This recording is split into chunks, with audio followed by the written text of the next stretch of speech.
O Cyramza é o nome comercial do medicamento que é conhecido pelo princípio ativo ramucirumab.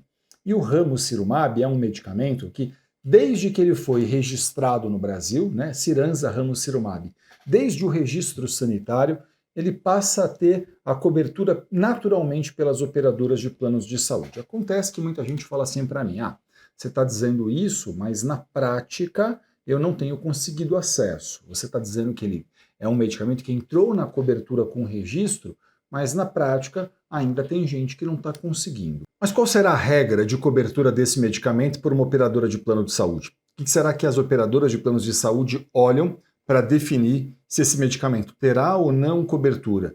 E será que isso, no final de contas, guarda a relação exata com a lei dos planos de saúde? Será que tem algum descompasso entre o que elas olham dentro da regra da ANS e aquilo que diz propriamente a lei dos planos de saúde? Eu sou Elton Fernandes, eu sou advogado especialista em plano de saúde, professor de pós-graduação em importantes instituições da área e autor de livro jurídico. Hoje eu vou tentar desmistificar um pouco para vocês sobre as regras do setor dos planos de saúde.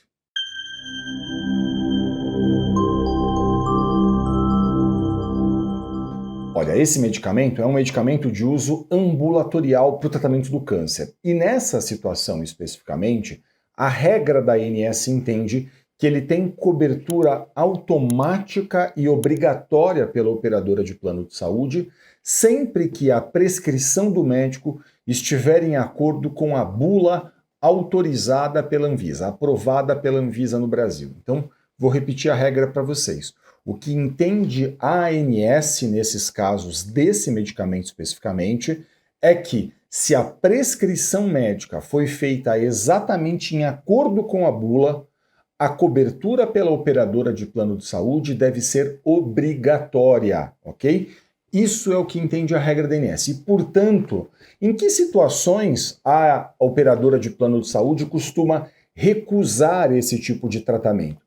Ela costuma recusar esse tipo de tratamento naquelas situações, então, em que a indicação do médico não está estritamente em acordo com a bula. E aí alguém pode me dizer assim, mas por que o médico faria uma indicação que não está em acordo com a bula? Isso é absolutamente natural. Por quê? Porque muitas das vezes, esse médico, por exemplo, ele participa de congresso, ele participa de palestras, ele participa até ativamente, por exemplo, da leitura de estudos científicos, e esse profissional ele pode ver, por exemplo, que novos estudos já indicam esse tratamento ao caso específico de um beneficiário. E aí ele faz o quê? Ele, se aproveitando desse conhecimento que a ciência já concedeu a ele se apoderando desse conhecimento, então, ele às vezes viu um congresso da ASCO nos Estados Unidos, que é o maior congresso de todo o mundo, oncológico, né, o maior congresso oncológico de todo o mundo, ele pode ir lá e fazer o quê então? Ele pode ir lá e falar assim, vou fazer a prescrição a esse paciente, mesmo não estando em acordo com a bula autorizada pela Anvisa. Isso é um erro? Em hipótese alguma. Se ele está se baseando na ciência, não tem erro nenhum da parte do profissional. Um médico não se pauta propriamente pela bula aprovada pela Anvisa. Ele se pauta pela ciência, ele se guia por esses indicadores todos que a ciência baliza a ele. E aí, claro, uma vez que eles tenha feito a indicação, fora dessas condições que estão na bula, a operadora de plano de saúde costuma classificar isso como um tratamento experimental.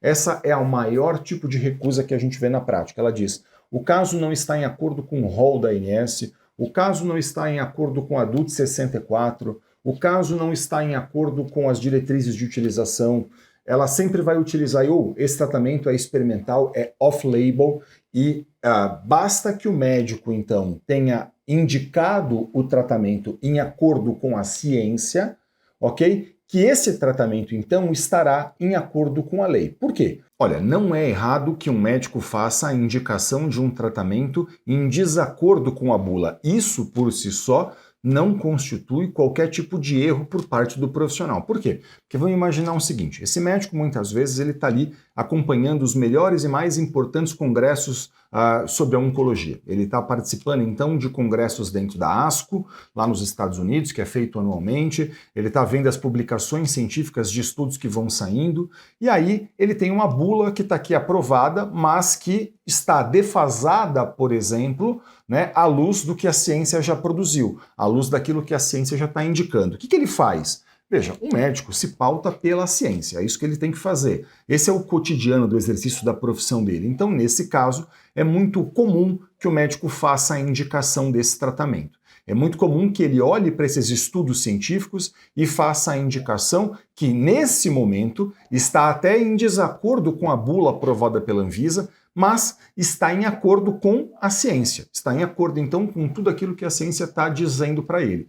Só que aí tem um descompasso entre a bula aprovada pela Anvisa e a regra da ANS, e tem um descompasso então entre a ciência. E nessa situação, claro, o médico pode ir lá e fazer um relatório, ele pode justificar tecnicamente a opção dele, ele pode ir lá e fazer explicar para a operadora de plano de saúde, então, por que esse tratamento, mesmo estando, por exemplo, em desacordo com a bula, ele é um tratamento tão relevante ao paciente. Essa é a maior razão pela qual a gente vê no cotidiano, né, no exercício da profissão, eu vejo as operadoras de planos de saúde recusando. Então, o que muitas vezes acontece é que a operadora de plano de saúde, ela diferencia o que é off-label daquilo que ou melhor, ela não diferencia o que é off-label do que é experimental. Ela trata como se tudo fosse a mesma coisa. Off-label é o que não está em acordo com a bula. Experimental, no final de contas, não tem nada a ver com a bula. Experimental, a gente deve classificar isso apenas como aqueles tratamentos que não têm lastro técnico-científico.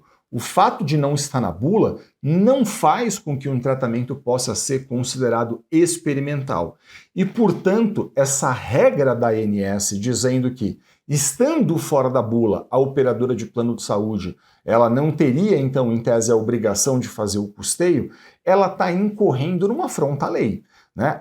Essa regra da ANS, ela é uma regra hierarquicamente inferior à lei. E sempre que houver uma contrariedade entre a regra da ANS e a lei, vale o que na prática? Vale a lei e não a regra da ANS. Nessa situação, um advogado especialista em plano de saúde vai poder analisar o seu caso e ele vai poder, então, a partir dessa análise, entender o seguinte: se está em acordo com a regra da ANS, ele pode, ele mesmo, inclusive, ajudar você a formalizar a reclamação dentro da ANS. Essa é uma prerrogativa que o advogado tem, que esse profissional possui.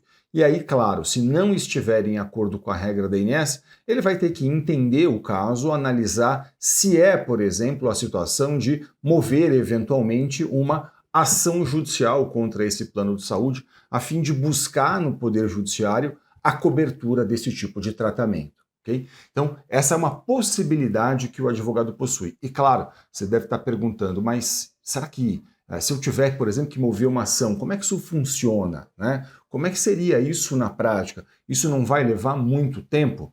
Deixa eu explicar um pouquinho para vocês essa questão. Olha, a ação judicial é um procedimento. Esse procedimento, por exemplo, ele pode ser feito com um pedido de liminar.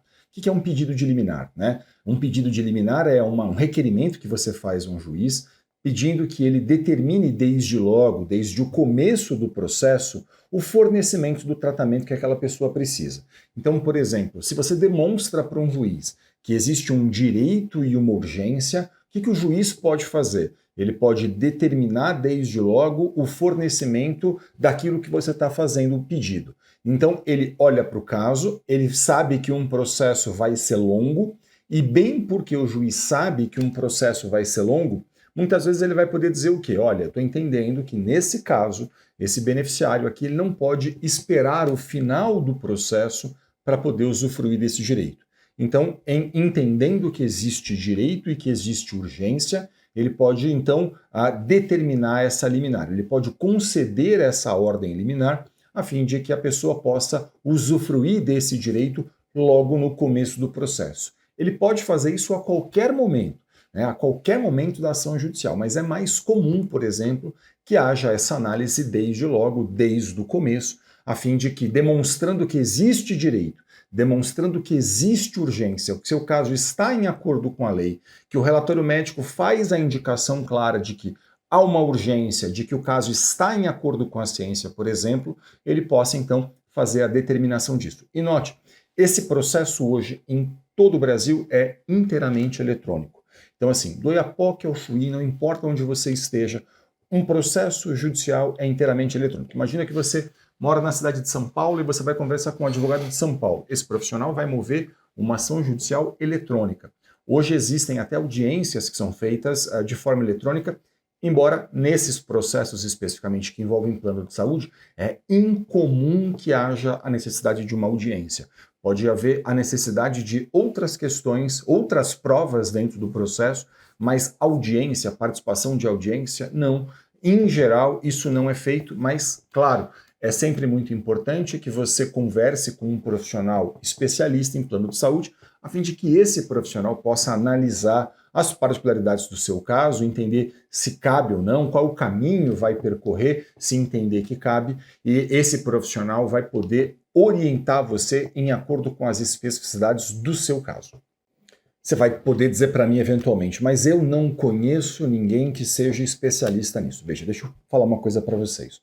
Hoje, essa consulta com o seu advogado pode ser feita até de forma online. E eu tenho muito orgulho de dizer para vocês que em todo o Brasil, nas pós-graduações em que eu leciono, a gente forma profissionais cada vez mais capacitados, especialistas nisso, capazes de olhar profissionalmente para uma questão como essa, capazes de fazer uma análise cuidadosa de um caso, a fim de poder entender quais são as possibilidades que a gente tem, quais são os caminhos que vão ser percorridos. Então, se você não conhece um profissional aí da sua cidade, por exemplo, você pode buscar isso pela internet, fazer isso online com um profissional, não tem problema nenhum, até porque, como eu mencionei para vocês, um processo que eventualmente tenha que ser movido um processo, essa ação será eletrônica, tudo correrá eletronicamente. Então, não importa se você está numa cidade e seu advogado está na outra cidade, se você está num estado e seu advogado está muito distante de você, porque tudo isso pode ser feito hoje de forma online, e eu tenho muito orgulho de poder dizer que em todo o Brasil a gente forma nas pós-graduações em que eu leciono profissionais muitíssimo capacitados para lidar com esse tipo de questão. Então, eu sugiro muito que você converse sempre com profissionais especialistas nesse tema. Eu espero que esse vídeo tenha sido útil a você. Muito obrigado pela sua audiência. Se ficou qualquer dúvida, deixe um comentário aqui no canal. Para a gente é sempre um grande prazer poder ajudar, interagir, tirar dúvidas e, claro, não deixe de acompanhar a gente nas redes sociais. Muito sucesso para você e saúde. Até o próximo vídeo.